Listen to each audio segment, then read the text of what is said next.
Selamat sore Bapak dan Ibu sekalian untuk mahasiswa S2. Hari ini kita bertemu lagi untuk pertemuan berikut melanjutkan diskusi online minggu lalu tentang cara pembuatan kuesioner. Berdasarkan hasil diskusi kemarin minggu lalu, saya mencatat beberapa informasi yang nantinya harapan saya bisa diperjelas dari pertemuan melalui PowerPoint dengan narasi ini. Saya mengambil sebuah judul kegiatan promosi kesehatan yang disampaikan oleh Bapak Ibu, yaitu penggunaan antibiotika secara bijak. Saya sengaja mengambil judul ini supaya lebih mudah untuk dipahami, karena ini bisa mengcover semua contoh alur pembuatan kuesioner dengan baik, sehingga nantinya dapat diterapkan pada masing-masing kegiatan Bapak Ibu yang sudah direncanakan. Tujuan dari kegiatan ini yaitu untuk mengetahui tingkat pengetahuan masyarakat tentang antibiotika. Saya berikan bold di situ, tingkat pengetahuan masyarakat. Nah, tingkat pengetahuan masyarakat tentang antibiotika ini bisa didekati dengan dua cara atau bisa diukur dengan dua cara. Berdasarkan dagu sibu, dapatkan, gunakan, simpan, dan buang, atau 4T1W. Tepat indikasi, tepat dosage regimen, tepat cara penggunaan, tepat pasien, dan waspada efek samping. Bisa juga kombinasi dari keduanya. Nah, baik dagu sibu maupun 4T1W ini disebut sebagai konsep atau konstruk. Nah, bicara konsep atau konstruk tadi, kita harus bisa menerjemahkan sampai kepada variabel. Kita lihat di gambar PowerPoint, terdapat segitiga terbalik, konsep, kemudian dimensi, kategori, dan variabel. Ini menunjukkan apa? Ini menunjukkan pola pikir deduksi dari besar ke kecil, kemudian makin mengecil dan makin mengecil di variabel. Jadi ini menjawab pertanyaan Bapak Ibu yang kemarin masih bingung, apakah konsep dan dimensi itu besar mana? Jadi kita lihat di sini konsep adalah sesuatu yang paling besar dan mungkin itu abstrak, lalu dicoba untuk dikonkretkan dalam bentuk dimensi, lalu kategori, dan yang paling konkret adalah variabel. Ini sama, jadi urutan pembuatannya dari konsep, lalu dimensi, kategori, dan variabel. Nah, berikutnya kita lihat contoh penjabaran konsep ke dimensi tadi.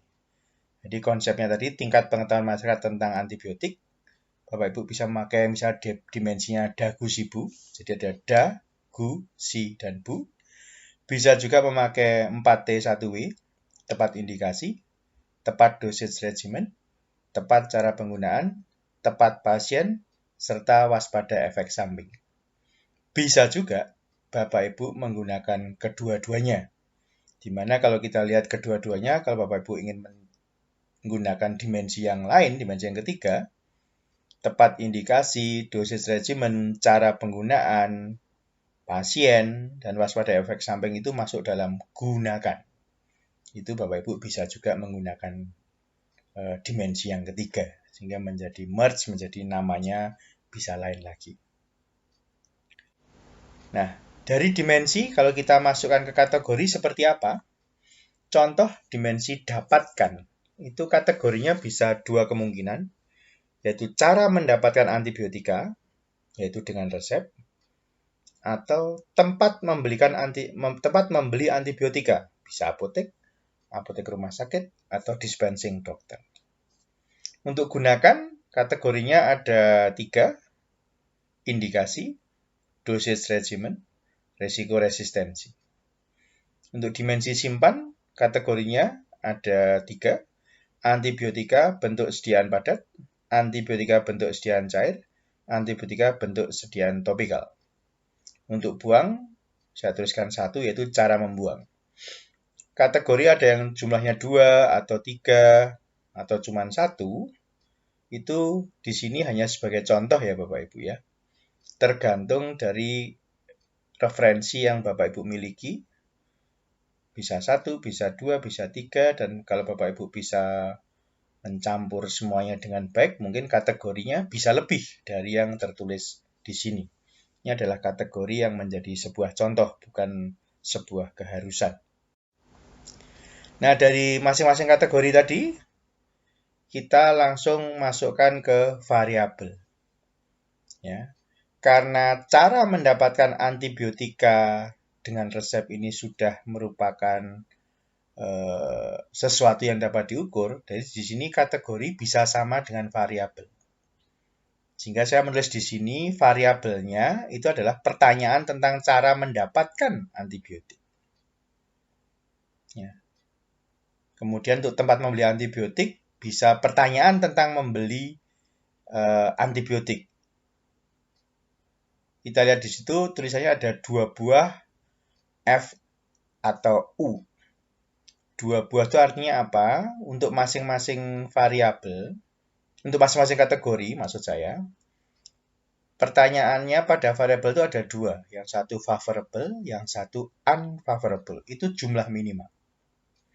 Bapak Ibu bisa melihat di situ yang dosage regimen, yang baris keempat.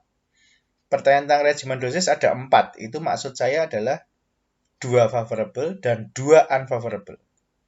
Artinya apa? Setiap variabel bisa jadi pertanyaannya lebih dari 2. Seandainya Bapak Ibu membuat lebih dari 2, sebisa mungkin jumlahnya genap. Bisa 6, bisa 8, yang terdiri dari separuh favorable dan separuh unfavorable. Nah, kalau Bapak Ibu bisa membuat pertanyaan yang benar dan mampu mengukur apa yang ingin diukur, konsep atau dimensi yang dimaksud, itu menunjukkan kuesioner Bapak Ibu itu valid. Ya. Dan yang menyatakan valid itu adalah biasanya adalah professional judgment, yaitu seorang expert yang bertugas untuk melihat apakah kuesioner yang dibuat Bapak Ibu sudah mampu mengukur apa yang seharusnya diukur. Berikutnya, contoh pertanyaan favorable. Untuk membeli antibiotika diperlukan resep dokter.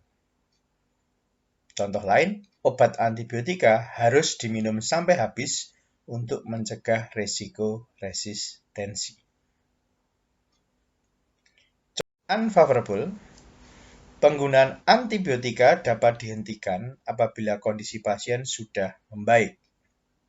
Contoh yang lain, amoxicillin sirup dapat disimpan selama 1 tahun apabila belum habis. Lalu Bapak Ibu mungkin punya pertanyaan. Mengapa diperlukan pertanyaan favorable dan unfavorable pada setiap variabel? Tujuannya untuk memastikan bahwa responden menjawab sesuai dengan pengetahuan yang dimiliki, bukan karena ngawur atau sekedar mengisi seenaknya.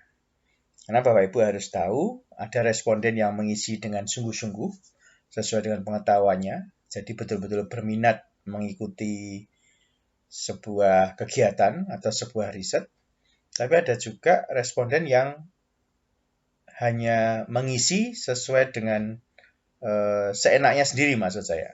Semuanya diisi benar, atau semuanya diisi salah, atau semuanya diisi setuju, atau tidak setuju, atau suka-suka, ganjil benar, terus pertanyaan genap salah, itu juga bisa. Jadi ini untuk mencegah supaya responden menjawab sesuai, maksud saya responden menjawab tidak dengan ngawur, bisa sesuai dengan pengetahuan yang dimiliki.